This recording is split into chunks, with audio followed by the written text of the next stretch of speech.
మాట అంటున్నాడు దేవుడు, నా మందిరంలో నిత్యము ప్రార్థన ఉండాలి, నా మందిరంలో ఎప్పుడు స్తంభం మీద దీపం వెలుగుతూ ఉండాలి. హల్లెలూయా.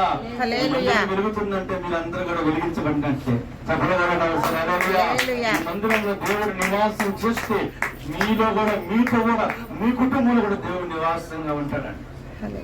నా ప్రియమైన దేవుడి బిడ్డలారా, అపవాది దేవుడు అంట ఏడు ఇంటికి వేసిన కంచికంట ఒక్కొక్క ముళ్ళంట అగ్ని వంటి ముళ్ళు వేశాడంట.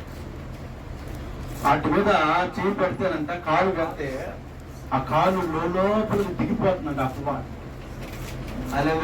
హల్లెలూయా. ఆ అపవాది భయపడిపోయి వెనక్కి తిరిగి వెళ్ళిపోయి, దేవుడు అంటే ఏంట్రా అపవాదిగా, ఆ ఇంటికి ఎందుకు వెళ్ళా, నువ్వేగా చెప్పడం పెట్టినావు సార్. అగ్నిగా ఉన్న దేవుడు నువ్వే కదా,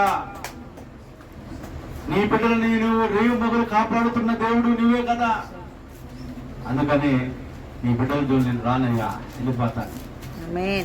ఎందుకంటే దేవుడు అగ్నిగా వెలుగుతాడు, మనం కూడా ధూపం కూడా చేస్తా ఉంటాం.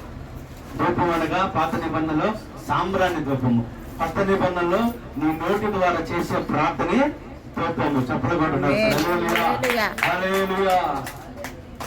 నా ప్రియమైన దేవుని బిడ్డలారా, ఈరోజు